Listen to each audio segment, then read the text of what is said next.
Soy Adam Zettelman y la innovación es mi pasión. Durante más de 20 años trabajé en el apasionante mundo de la tecnología, los negocios, la estrategia, ayudando a empresas de todo el mundo a transformarse y alcanzar el éxito. La innovación no es una moda pasajera, es lo que impulsa el crecimiento en esta era digital. Ya sea que dirigís una multinacional o estés lanzando un proyecto nuevo, la clave está en cómo abrazás el cambio y descubrís nuevas oportunidades. El 17 de octubre te invito al Foro Internacional de Innovación en Lima, Perú, donde hablaremos sobre la norma ISO 56001 y cómo la innovación debe ser parte del ADN empresarial. Un mensaje clave para Latinoamérica.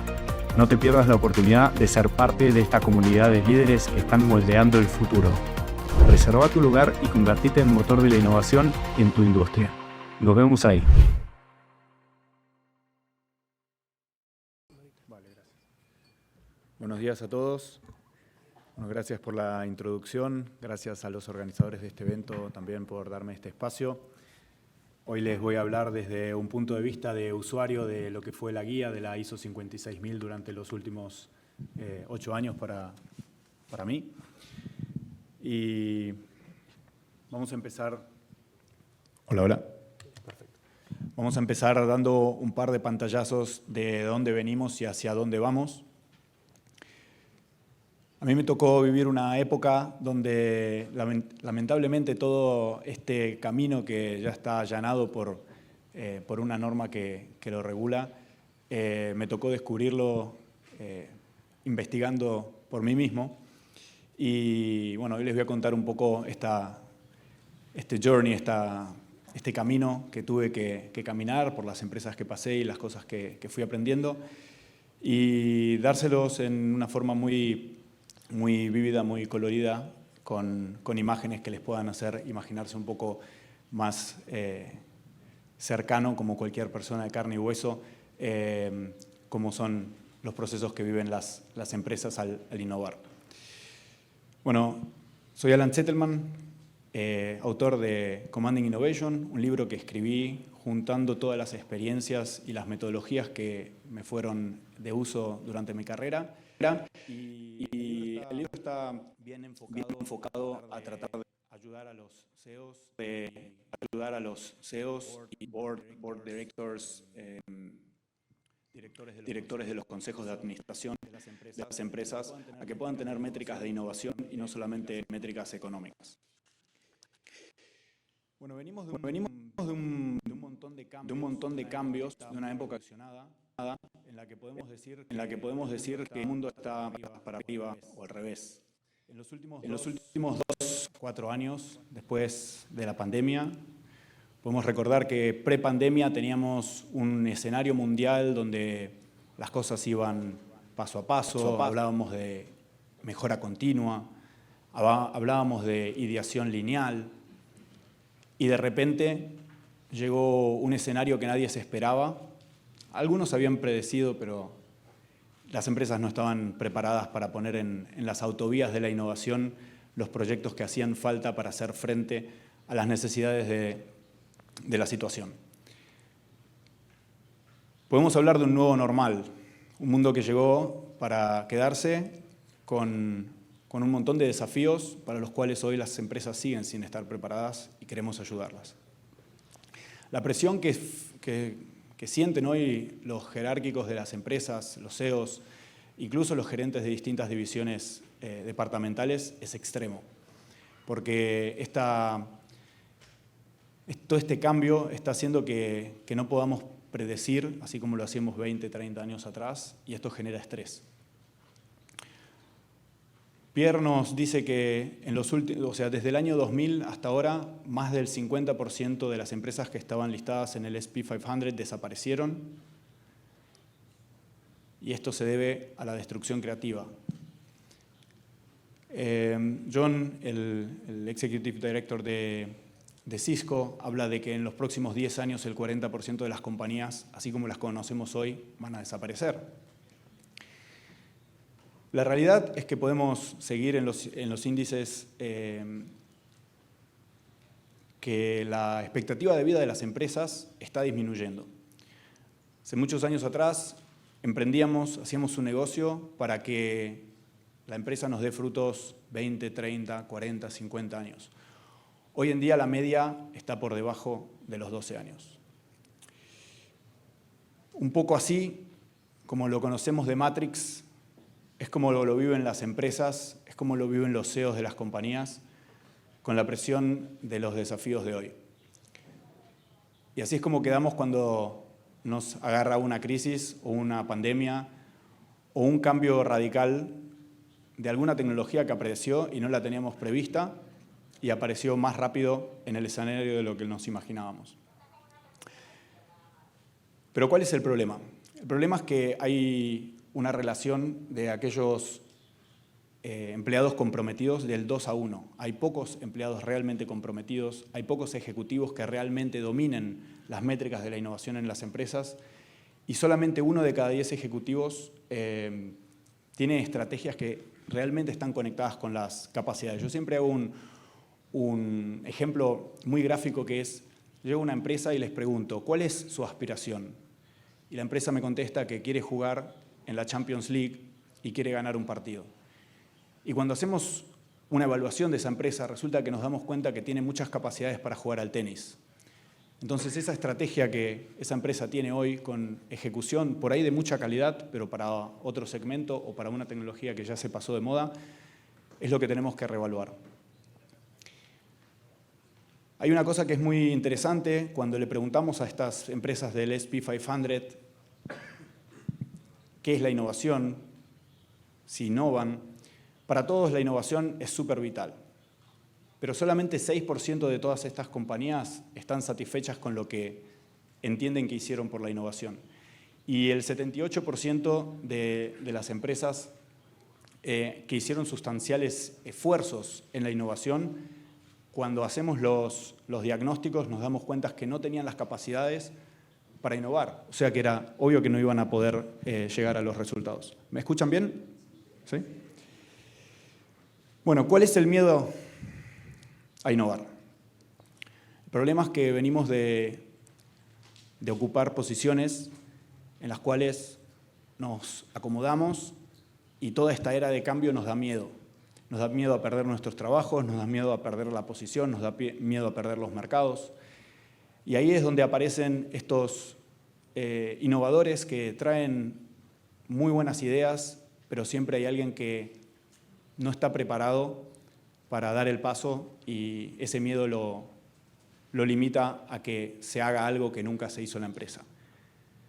Pero bueno, esto es simplemente una analogía para empoderar a todos aquellos que tienen la posibilidad de hacer las cosas distinto, al margen de que hay que evaluarlas para que sean positivas para el negocio, que se animen y que traten de ser un poco más radicales en la toma de decisiones, porque la innovación va por ese lado. Este es un ejemplo un poco más gráfico. Uno de los empleados trae un ganso con huevos de oro y tenemos una lista de empresas, de tomadores de decisiones en la empresa que nos dicen por qué no. Y acá un poco el mensaje es empezar a liderar con el por qué sí. ¿Por qué sí innovar y no por qué no? Esta es otra imagen muy clara que nos muestra la falta de prioridad de la innovación. ¿Saben la cantidad de veces que vi gente que trae soluciones para problemas que están instalados hace años en la empresa y aunque sintamos que tenemos el carro con las ruedas cuadradas, la persona que tiene que tomar las decisiones dice, discúlpame, no tengo tiempo? Bueno, hay ciertos esfuerzos que se hacen para abrirle los ojos a las personas que tienen que tomar las decisiones, pero muchas veces no lo logramos. Hay empleados que se frustran y se van de las compañías, y hoy la pérdida de talento en una compañía que migra a otra compañía cuesta carísimo. Esto todo se debe a la falta de capacidad para innovar. ¿Qué quiere decir esto? Necesitamos aprender nuevas capacidades, todos. ¿Pero qué es la innovación? ¿Sí? Capacidades para innovar. Todos estos años había un montón de definiciones. Por suerte, llegamos a tener una norma que la define. Yo voy a tomar una definición un poco más anterior, que fue formulada por el filósofo Joseph Schumpeter de Viena, Yo estuve viviendo 16 años en Austria, entonces bueno, me siento muy identificado con toda la historia que esta cultura me inculcó. Y dice que la innovación es la destrucción creativa y la forma en que los empresarios combinan cosas existentes y generan valor. Pero cuando hablamos de innovación, no solo tenemos que enfocarnos en la innovación tecnológica, si bien es una cosa que nos habilita muchos beneficios y palancas para que en la empresa y en los gobiernos podamos ir para adelante, tenemos que identificar que hay modelos de negocio, hay sistemas de gestión, hay estructura organizativa en las cuales también podemos innovar. No solamente en procesos, productos y producción. Yo después les voy a mostrar un gráfico de cómo impacta la inversión en innovación de producto e innovación de modelo de negocio y de redes. Y una cosa más para cerrar la definición de la innovación. Cuando hablamos de innovación, por ejemplo, yo llego a una empresa y dicen queremos innovar, pero queremos innovar de forma radical o de forma incremental. Y estos son dos tipos muy distintos de capacidades que las empresas van a necesitar para poder llevar a cabo estas actividades. Lo bueno es que también tenemos bastante evidencia de que empresas que tienen una coherencia entre las aspiraciones que tienen y la ejecución, empresas que ya pasaron por este camino de hacer evaluaciones, de instalar nuevas capacidades, de formar a las personas, tienen 10% mejores resultados en el crecimiento y 22% de mejores resultados en lo que son los márgenes de la empresa. Entonces, acá tenemos cómo sistematizar la innovación, tenemos que unir la estrategia con el portfolio de productos que tenemos, de innovaciones que tenemos, y con el motor de la innovación, que es como lo instalamos a nivel operativo, ¿sí? No quiero entrar en detalles porque después va a haber colegas que van a entrar mucho más en detalles, simplemente para decirles un marco contextual. Otra evidencia que tenemos, esto fue un estudio de McKinsey que mostraba que la historia demuestra que innovadores que innovaron durante las crisis consiguieron salir de las crisis mejor que sus pares y tener mejores resultados después de las crisis. Un caso concreto, durante el COVID, los innovadores pudieron hacer innovaciones radicales porque ya tenían estas autovías, estos procesos de innovación formados, y aquellos que no eran innovadores o que no se veían como innovadores solamente lograron hacer innovaciones incrementales. Otra evidencia es que más del 50% del PIB mundial hoy está basado en productos innovadores o en innovaciones tecnológicas. Los consumidores consumen más de empresas que son más innovadoras que de los pares que no lo son. Y los talentos que podemos tener y queremos cautivar en nuestras empresas también tienden a quedarse más en empresas que son innovadoras. Ahora la pregunta clave: ¿qué palancas de cambio propone para alcanzar sus objetivos dentro de 5 años un CEO? Debe haber muchos CEOs acá que se están haciendo esa pregunta, espero que no me odien. Yo sé que es difícil, la conversación que tengo normalmente es: Alan, pero nosotros tenemos que llegar al informe trimestral, cuatrimestral, anual, y vos me estás diciendo que hable de algo que tengo que hacer, una decisión que tengo que tomar hoy para dentro de 5 años. Y sí, es difícil, pero para eso tenemos que instalar las bases. No invertir en innovación puede ser la opción más cara y no creo que se lo puedan permitir en el contexto global en el cual nos estamos moviendo. Es tiempo de actuar. ¿Cómo podemos gestionar la innovación? ¿Cómo podemos generar soporte para esta gestión de la innovación? Bueno, yo el mensaje que les quiero pasar es que esto, en mi experiencia, todas las iniciativas que vi de metodologías como Design Thinking o muchos otros muy buenos procesos que se instalan a nivel departamental, si no tienen soporte de la directoría de la empresa, al final no prosperan. Las 3 principales tareas para el consejo es el alineamiento estratégico, pero para esto tienen que formarse para entender qué es lo que necesita la innovación para escribir una estrategia. Tienen que asignar recursos y tienen que gestionar el portfolio de esas innovaciones. Esta imagen, no sé si les dice algo, pero yo siempre hago la analogía. Hace 30 años atrás, las normas de seguridad e higiene encontraban un oscuro escritorio en el fondo de una oficina con una persona que se encargaba de seguridad e higiene y llenaba algunos papeles cada vez que había un accidente o para los seguros. Hoy en día la seguridad e higiene está embebida en el ADN de la empresa. Cuando alguien empieza en un nuevo trabajo, se sienta el primer día en el escritorio, viene alguien y le acomoda el monitor en su altura correcta para que no le agarre problemas cervicales. Le tratan de poner una silla que si va a estar sentado 8 horas al día, que no tenga problemas de columna. Y todo eso me hace ver que el esfuerzo que hizo Seguridad e Higiene para estar presente en cada uno de los puestos de trabajo rindió sus frutos. Bueno, lo mismo tenemos que hacer con la innovación, que deje de ser un departamento de I+D en la empresa, porque hay empresas, por ejemplo, una envasadora de fruta, tal vez no tiene un departamento de I+D, pero puede innovar. Les quiero hacer alusión a los ciclos de la innovación, porque si nos ponemos a ver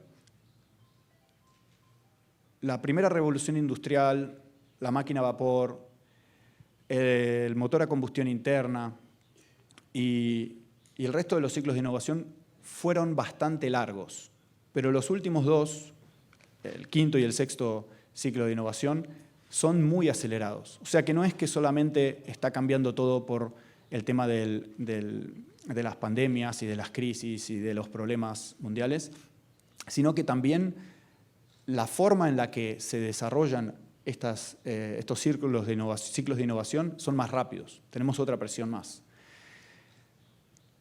Bueno, acá hay tecnologías como el IoT, los robots y tecnologías nuevas que también nos hacen ver que este desarrollo tecnológico es exponencial, ¿sí? Ahora, una cosa que yo aprendí es que los seres humanos no tenemos la capacidad de percibir qué tan rápido se están acelerando las cosas. Por más que queramos hacer un esfuerzo, lo hacemos mal. Es muy lento. Ya había películas allá atrás, no sé si recuerdan Star Wars o alguna de las películas que mostraba robots.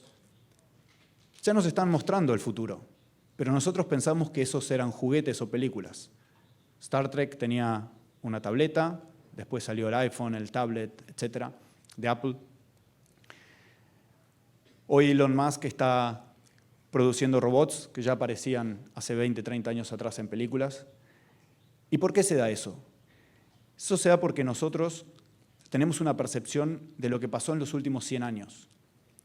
Y esa percepción tenemos que cambiarla para poder estar más allegados a lo que es el día a día y de lo que realmente está impactando la tecnología. Ahora, esto si lo llevamos a la empresa, en la empresa también lo estamos haciendo de forma demasiado lenta. Porque hoy es viernes, porque no tenemos presupuesto, porque el año que viene va a ser distinto, porque vino Navidad. Siempre hay algo que queda en la cola y no lo terminamos de apurar de la forma que necesitamos para estar a la altura de la velocidad del mercado o de la tecnología. Y aquí es donde interviene de vuelta un marco como el de la norma para poder tener las autovías y llevar las cosas de forma más rápida y de forma organizada. Les creé unos escenarios hace 15 días atrás, 20 días atrás. Se lanzó un artículo en Harvard Business Review de cómo serían los escenarios para los próximos 50 años. Y la verdad que me hizo acordar muchísimo a cuando yo llegué a Dubái. Los últimos 3 años viví en Dubái y me llamó muchísimo la atención de que había una estrategia Dubái 2071. Había una estrategia para llegar a Marte. Había una estrategia para un montón de cosas que me dejaron con los ojos abiertos.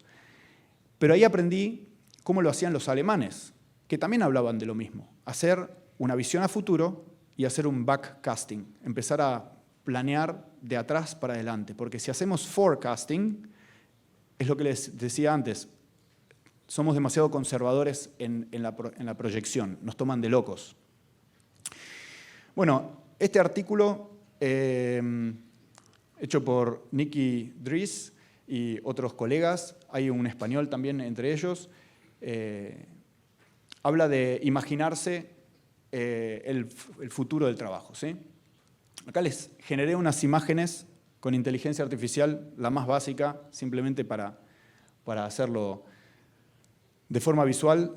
Bueno, 2025 tenemos que recapacitarnos. Eso está claro, más o menos todos lo sabemos. Por algo estamos acá, estamos en una universidad y estamos haciendo lo que estamos haciendo. Pero ya en 2026, todas esas automatizaciones que veníamos hablando de los últimos 30 años, que eran a forma de automatizaciones electromecánicas, hoy pasan a ser automatizaciones para aquellos que ya están actualizados del dato. Y ahí aparece un concepto muy importante porque el dato, en algún momento escuché que el dato era el nuevo petróleo, etcétera, pero hoy el dato, además, con las tecnologías que van teniendo una convergencia acelerada, porque ustedes imagínense que se mezcla inteligencia de las cosas, Internet de las cosas, IoT, se mezcla blockchain, se mezclan conexiones satelitales que nos habilitan nuevas regiones, se habilitan sensores cuánticos que pueden medir cosas que antes no medíamos, y todo esto no es solamente el dato que lo tenemos en una base de datos dormida por ahí, sino que es un dato que está vivo. Imagínense que se generan 200.000 terabytes de información por segundo y en 5 minutos pierden el valor. Eso quiere decir que hay una cantidad de información increíble, pero no la estamos usando. Para eso necesitamos automatizaciones. Bueno, voy a ir un poquito más rápido con lo de los escenarios, simplemente para mostrarles que hay un escenario que habla de cómo la tecnología va a aumentar las capacidades del ser humano para 2030, van a venir catástrofes naturales 2033, va a haber una gran diferencia una desigualdad económica muy grande entre las personas, 2035. Las personas trabajan juntos con los robots, pero bueno, ahí nos empiezan a sacar el trabajo. Una guerra mundial, a alguien se le ocurrió ponerla en un año parecido a la segunda. La sociedad está súper vigilada, hay un desempleo masivo, renta universal, la humanidad depende de la tecnología, los grandes tecnócratas tienen acceso a longevidad que los otros no tienen y al final los mismos tecnócratas terminan conquistando otros planetas. Bueno, este es un escenario. Si ustedes están haciendo ejercicios de innovación, hoy están haciendo escenarios. Tal vez no tan locos, pero tienen que hacer escenarios. Ahora, este es el escenario negativo. Luego tenemos un escenario... disculpen. Este escenario termina en la toma de control de las máquinas al mundo y la singularidad, donde nosotros seres humanos ya no entendemos la tecnología y terminamos quedando obsoletos para el mundo. Pero hay un escenario 2, que es un escenario donde es todo bonito y vuelve a haber un renacimiento como hace 500 años atrás y el arte es lo que circunda el mundo. Bueno, pueden elegir un escenario o en el otro, pero para esto podemos hacer estrategias, ¿sí? ¿Cómo va a afectar esto a nuestras empresas? Cada uno de estos escenarios se pueden llevar a detalles. La realidad es que elijamos lo que elijamos, seguramente lo vamos a hacer mal. Porque la estadística dice que no importa si estamos hablando de una de las 4 empresas tecnológicas más grandes del mundo o un pequeño startup, el gran problema es que elegimos mal. Y elegimos mal porque no tenemos los procesos correctos y no tenemos la información, o sea, no tomamos decisiones con decisiones informadas. ¿A qué voy con esto? Aparecen nuevas métricas. No solamente gestionan los CEOs hoy con métricas económicas y financieras, sino también con métricas que nos ayudan a predecir el futuro. Y no estoy hablando de una bola de cristal. Estoy hablando de qué cosas tengo que sacarle a mi organización que están bloqueando, que no pueda haber esa evolución, ese cambio radical que está pasando en el mundo. Otra vez, no podemos implementar las cosas en la empresa y la clave reside en seleccionar aquellos individuos que realmente respaldan la innovación, porque solo así van a poder avanzar. A veces sabemos lo que hay que hacer y no lo logramos porque hay alguien en la organización que lo está bloqueando, uno o varios. El secreto está en elegir jugadores tipo A.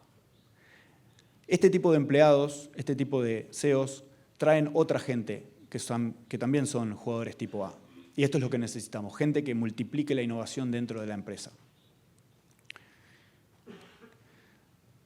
Este es el gráfico de un análisis de un gráfico que podemos hacer cuando entramos en una empresa y hacemos una evaluación. Lo podemos ver de este estilo, donde claramente vemos los bloqueadores de la empresa, pero también descubrimos los amplificadores.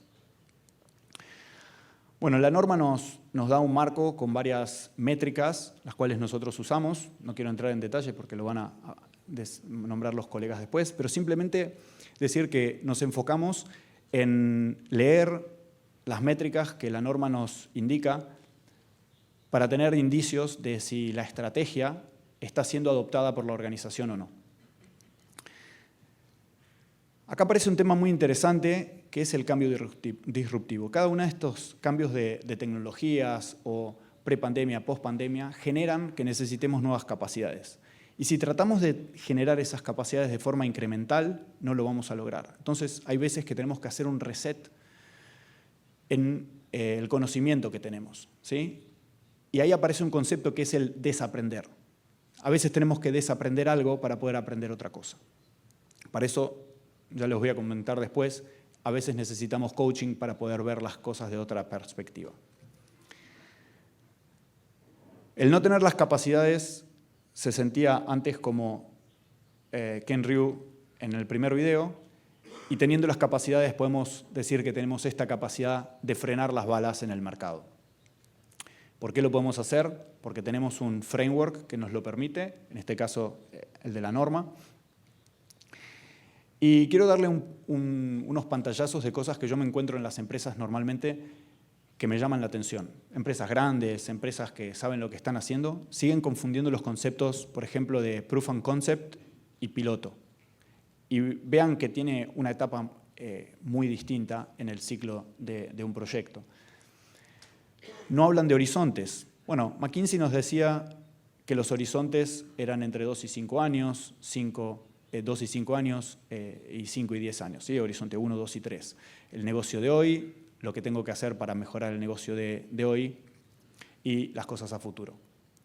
La realidad es que si se ponen a pensar lo que pasó con ChatGPT y OpenAI, algo que estaba predecido para pasar en 5 o 10 años pasó en 2 meses y nadie estaba preparado. Pero hay algunos que lograron hacer negocio, hicieron millones en 2 o 3 meses. ¿Por qué? Porque tenían estas autovías de la innovación, tenían estos procesos. Seguramente muchos de estos procesos que nombra la norma ya los tenían instalados, como lo hicimos nosotros, mientras que la norma era una guía antes de certificarse. Y entonces, estos horizontes nos permiten gestionar por incertidumbre.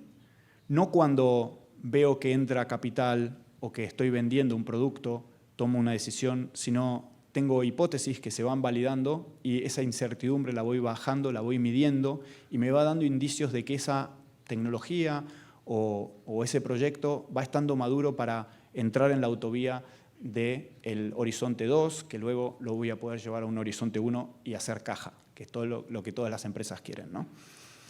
Bueno, les cuento también que para estos 3 horizontes tenemos que planificar a 15 años, porque si no las cosas no pasan. Lo que me encuentro en las empresas es que gestionan los proyectos, los portfolios en una estrategia y en un horizonte. Y esto lo podemos hacer de una forma mucho mejor teniendo las personas correctas para cada uno de los horizontes. Si yo hoy le cuento a una persona que quiere hacer caja, que tiene que pasarse 5 años investigando sobre una tecnología, se va a aburrir. Y al revés, si pongo a un investigador a hacer bookkeeping, o sea, contaduría, se va a aburrir. Entonces, lo que queremos hacer con estos horizontes es darle las capacidades correctas para poder traer de un horizonte al otro lo más rápido posible, porque eso nos va a dar la ventaja competitiva en el mercado. voy a poder llegar con una tecnología que está inmadura más rápido a la madurez de mi producto, mientras que mi competencia todavía ni la vio, como decimos en Argentina. ¿La vio o no la vio? Bueno, el mensaje clave es que para innovar necesitamos gente que entienda, que tenga liderazgo para cada uno de estos horizontes y segmentarlo. Esto pasa a nivel de startup, esto pasa a nivel de pyme, esto pasa a nivel de empresa y pasa a nivel de gobierno también. Hay un caso, si después les interesa, para Perú. En Sudáfrica se implementaron las guías de la norma en el gobierno y tuvieron un éxito muy, muy interesante. Ahora, para ponérselos más gráfico, ¿qué quiere decir que la gente tenga liderazgo para cada uno de los horizontes? Generalmente, todas las personas, no importa si es de una nacionalidad o de la otra, de un color o de otro, piensan bastante igual en una ciudad.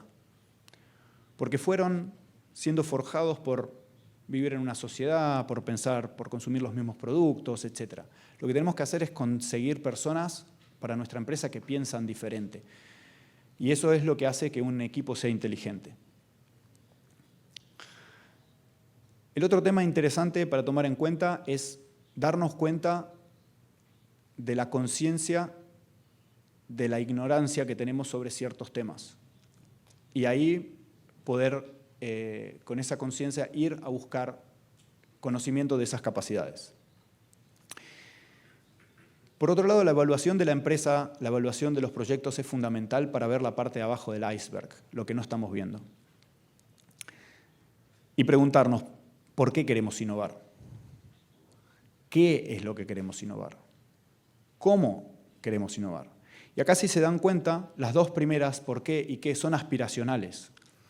Así que si yo hoy voy a buscar una persona, un talento en el mercado, trato de alinear la aspiración que tiene esa persona con el proyecto o la aspiración de la empresa para la cual lo estoy buscando. Lo que es muy importante es tener un lenguaje común. Eso nos allana el camino, porque si no estamos discutiendo de cosas que no entendemos, como les mostraba antes que confundimos lo que es un MVP con un piloto, con una prueba de concepto. Y por otro lado, tener un marco definido de innovación, sea el que sea.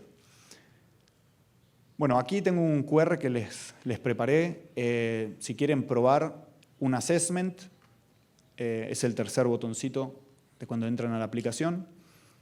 Lo van a tener que hacer con tiempo porque son 95 preguntas. Pero bueno, para que simplemente tengan un feeling lo pueden hacer en su idioma, está en español, en inglés, para que vean un poquito cómo se ve uno de estos reportes, ¿sí? Es una demo, esto se hace a nivel organizacional con mucho más recursos y más personas, pero ya le pueden dar una miradita.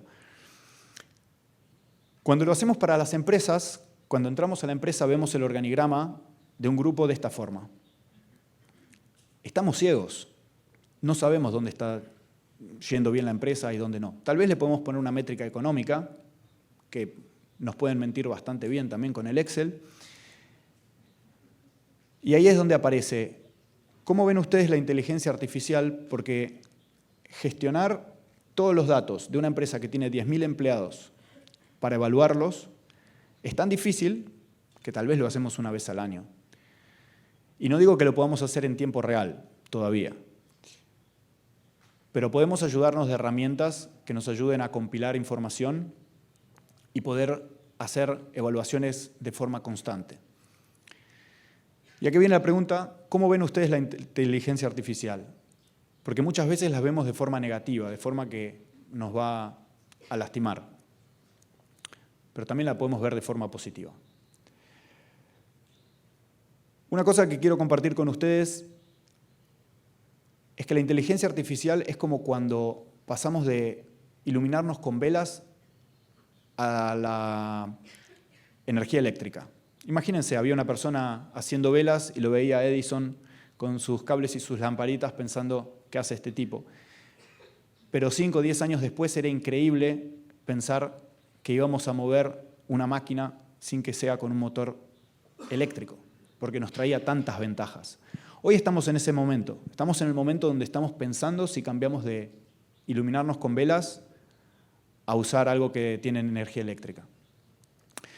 Y a diferencia de cómo pensamos que la inteligencia artificial ya está en su punto de madurez, porque vivimos con ChatGPT hace 2 años, les voy a dar la noticia de que no. Estamos muy al comienzo de la madurez de la tecnología. ¿Esto qué quiere decir? Que recién vivimos el 1% de todo lo que van a vivir en los próximos 10 años de la inteligencia artificial. Y esto les va a dar miedo.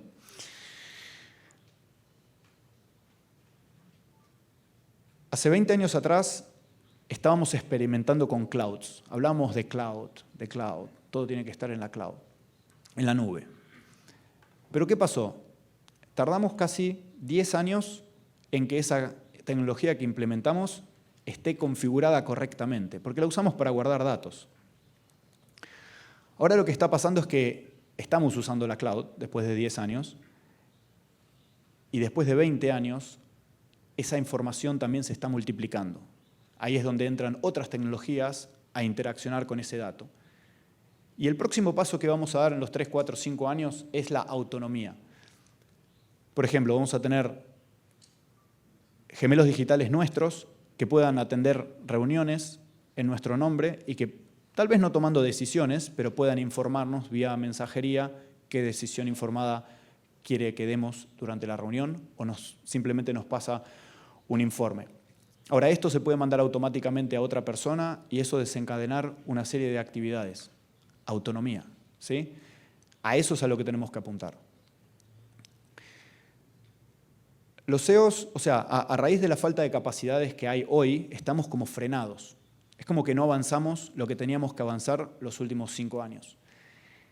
Los CIOs, o sea, los jefes de informática, de información y de IT que están hoy implementando tecnología en las empresas, aquellos que implementen plataformas digitales con aprendizaje de máquina, van a poder mejorar hasta el 40% de la productividad de esa empresa.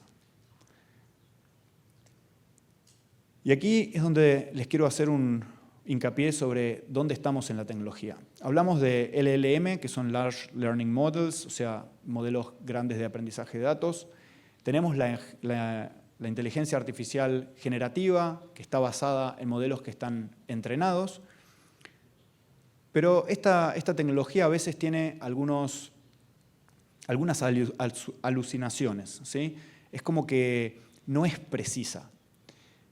Y por otro lado tenemos la inteligencia artificial predictiva, que sí la podemos usar para cálculos exactos, que tarda más tiempo, que la tenemos que entrenar, que le tenemos que meter un montón de datos. Pero la diferencia entre estos dos tipos es que en una usamos un motor, como puede ser el de ChatGPT, que es público, y que le estamos regalando todos los datos. Entonces, si queremos hacer alguna actividad científica, tenemos que empezar a pensar, así como antes queríamos tener nuestra base de datos, tener hoy nuestro motor de inteligencia artificial. ¿Por qué? Porque, como les decía antes, el dato es lo más importante y como país queremos tener la soberanía del dato. Hoy Google ya está llegando a hacer desarrollo de nuevos materiales simulados, que luego se validan en el laboratorio. Yo estoy participando de un proyecto en Alemania con el Karlsruhe Institute, se llama Science AI. Justamente estos chicos, en 2014, escribían un paper donde 6 de los autores de este paper hoy tienen unicornios. Nos tenemos que poner a pensar qué sabían estos chicos que no sabía este último que no tuvo el unicornio. Y eso se puso a analizar. Él se dio cuenta que hablábamos de todo lo que necesitamos es exactitud, porque generalmente tendemos a hacer cálculos rápidos y tener resultados rápidos con la inteligencia artificial, pero no le ponemos foco a la exactitud. Y ahí es donde parece que está el secreto en el grupo de estos chicos que tuvieron tanto éxito. Yo les traje aquí un modelo muy simplificado para que tengan una idea de cómo funciona esto, ¿no? Entonces tengo un modelo, tengo conocimiento de un dominio, tengo una interfase en la cual yo puedo comunicarme con ese motor de inteligencia artificial, pero lo más importante para la innovación acá es que tengo una ventana para hacer experimentos. ¿Sí? Puedo hacer experimentos de cómo se vería mi nuevo producto, puedo hacer experimentos de cómo sería una nueva droga, cómo podría hacer un nuevo material y tener propiedad de eso, porque eso pasa en mi servidor. Esto se ve un poco así. Para aquellos que vienen del mundo de tecnología lo van a entender, para aquellos que no se los cuento. Esto es como un sistema operativo de inteligencia artificial que se llama Llama 2, que se puede descargar. Es de código abierto, así que se puede descargar y se puede instalar. Y lo interesante es que acá ustedes empiecen a practicar en sus empresas y en sus gobiernos a programar esto de forma propia y no depender de otros países. Ahora, ¿qué pasa? Cuando empezamos a hablar de todas estas cosas, la complejidad empieza a aumentar. Y lamentablemente las personas, los seres humanos, no podemos gestionar muy bien la complejidad. Para eso necesitamos procesos. La pregunta es cuántas variables podemos llegar a gestionar sin cometer errores irreversibles. Y esto aplica para cada una de las decisiones que toman desde su vida privada hasta la empresa. Bueno, tenemos el sistema de gestión de la innovación. Yo no voy a entrar en detalle, pero lo que les quiero marcar es que hay un modelo de gobernanza, hay un proceso de innovación y hay un sistema de apoyo a la innovación. Y estos son pilares que tienen que formarse y tienen que estar informados para saber cómo aplicarlos en la empresa. Nosotros usamos la inteligencia artificial y estos modelos que les mostré antes para nutrirnos de todos los datos que salen de los diagnósticos y logramos que un diagrama como el que les mostré antes en gris aparezca ahora colorido y muy rápidamente podamos detectar bloqueadores y bolsillos radicales. Departamentos de la empresa que están muy bien alineados, que tienen mucho potencial para la innovación y no los estamos usando. Y por otro lado, tal vez estemos invirtiendo mucho dinero en alguna empresa o en algún departamento que está totalmente desalineado con la estrategia de la empresa y estamos quemando el dinero ahí. De esta forma nos habilita a hacer una hoja de ruta mucho más rápida para entender qué capacidades tenemos que aplicar en estas divisiones para ir adelante. Esto se ve un poco así, para darles un feeling, otra vez una cosa dinámica, en Avatar cuando él se conecta al bosque. Entonces, es lo que les quiero transmitir, tenemos que estar conectados con la empresa, ya no podemos más gestionar con vernos una vez cada 3 meses la cara en una reunión de directorio, sino tenemos que tener el dato en tiempo real. Aquí llegamos a una parte donde quiero marcarles que seguramente los colegas lo van a nombrar en detalle, pero tenemos métricas estratégicas, tenemos métricas tácticas y tenemos métricas operacionales. Y esto muchas empresas no lo ven. Para ello tenemos un dashboard donde podemos ver la cultura que tenemos en esta empresa y cómo esa cultura también está alineada con los horizontes que yo les nombraba anteriormente. Un tema interesante es el Innovation IQ, es como un coeficiente de innovación con el cual podemos comparar nuestras empresas o nuestros departamentos con otros pares en la industria de una base de datos bastante extensiva. Y como dice el fundador de Netflix, no se trata de tener buenas ideas, se trata de tener muchas ideas y un proceso y una cultura para probarlas, para que cuando una de ellas funcione, por lo menos tengamos la potestad de mirar por el agujerito de la puerta y tener un poco de control de lo que está pasando en el mercado. Dicho esto, necesitamos el proceso, tienen que definir cuál va a ser el proceso que ustedes aplican.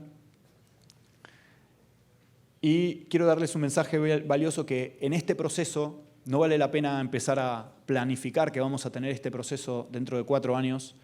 Un mensaje que aprendí durante mi pasada por la Fórmula 1 es que la velocidad da el ratio de desarrollo, que es lo que hace que hoy un equipo de Fórmula 1 gane o pierda una carrera. ¿Cuántas veces logró desarrollar el coche de Fórmula 1 en una carrera? Y por otro lado, como dice Robert Kiyosaki, el interés compuesto es lo que es la consistencia, la constancia de este proceso de innovación que no podemos hacerlo una vez al año y después volver a hablar de innovación el año que viene, ¿no? Entonces, por ahí simplificar un poco los procesos y tener un proceso para empezar de forma rápida y muy ligera y tratar de generar valor para que también todas las personas de la organización no se frustren. Aquí tengo un gráfico que siempre le muestro a las empresas, sobre todo a los emprendedores, que se enfocan mucho en la performance del producto. está muy bien tener mucha calidad y tener mucha performance en el producto, pero cuando llegamos a la madurez, el retorno que vamos a tener modificando el modelo de negocio y la conexión de redes para poder multiplicar lo que ya descubrimos, el producto que ya tenemos, llevarlo al mercado, es mucho mayor. Para esto necesitamos también tener una estrategia coherente, y lo que nos trae a tener una estrategia coherente es tener muchos puntos de vista, desde los estudios de mercado, visión, misión y valores, reverlo. Veo empresas que hace 20 años lo hicieron y no lo volvieron a hacer. Medir esas capacidades corporativas y llegar al consenso de que todos los directores de esa empresa puedan firmar que tenemos, o afirmar que tenemos una estrategia coherente. Una gran falta que siento en el mercado es que las empresas no saben hacer estrategia o no tienen una metodología o una herramienta que los ayude, porque hay herramientas de estrategia para grandes corporaciones que son muy caras, pero después está el Excel y el PowerPoint, y en el medio es como que no hay nada. Entonces, yo encontré que es muy útil hacer que los directivos de una empresa, todo el C-Level, pueda hablar el mismo idioma, y para eso necesitamos una metodología muy simple, que en este caso es definir los desafíos que tenemos, los objetivos, conectarlos, medir las capacidades y plantear cuáles son las capacidades que vamos a necesitar para poder evolucionar, para llegar a esos objetivos, plantear acciones, con esas acciones generar paquetes de iniciativas de trabajo, iniciativas estratégicas, y hacer una hoja de ruta. Pero esto no es un plan. Esto es lo que viene antes del plan. Está la estrategia y está el plan estratégico, ¿sí? Y entonces yo veo que esas dos cosas se están mezclando y no llegan a buen puerto porque lo hacen una vez por año. Esto también lo podemos hacer más veces por año o por lo menos reverlo algunas veces al año. No los quiero aburrir con eso.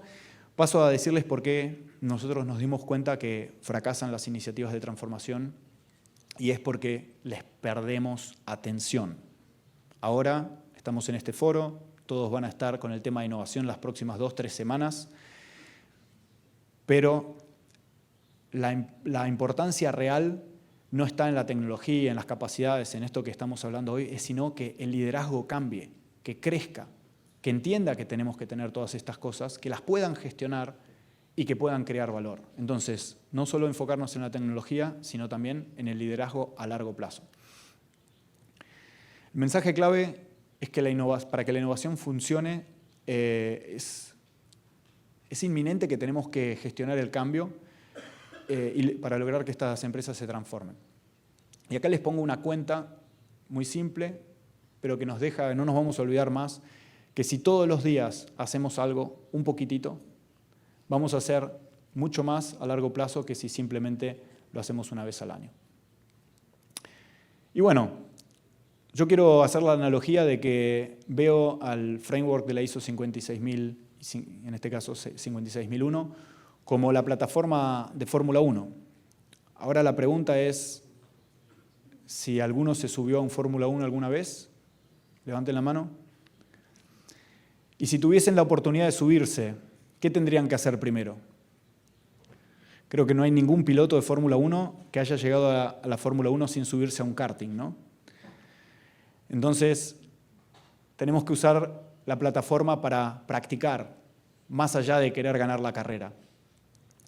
Tenemos controles avanzados, muchas perillitas, muchas métricas, pero tenemos que aprender a manejar el karting y sentir lo que es la velocidad. Entrar en una curva a 150 km por hora, les puedo decir que se les pone la piel de gallina. Bueno, como les decía, el mensaje clave es que con urgencia necesitamos coaching para gestionar el cambio para la innovación en las empresas. Esto se ve cuando uno empieza a andar en karting y quiere mejorar. Este soy yo, y mi coach.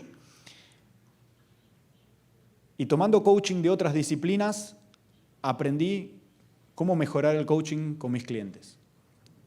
Entonces, empiecen a hacer otras actividades, salgan de su día a día para poder pensar afuera de la caja. Yo siempre digo le obligamos a la gente a pensar afuera de la caja, pero en realidad es muy difícil, porque nos adiestraron para pensar adentro de un sistema. Y entonces tenemos que hacer un esfuerzo imperativo para salir de nuestra zona de confort. Y permanentemente, porque cada vez que salimos de la zona de confort vamos a aprender algo. Gracias. Esta fue mi humilde contribución para ustedes. Y bueno, si estamos listos, los dejo con el resto de los colegas que seguramente van a poder aportar más detalle. Y agradezco por este espacio. Estoy muy feliz de estar aquí.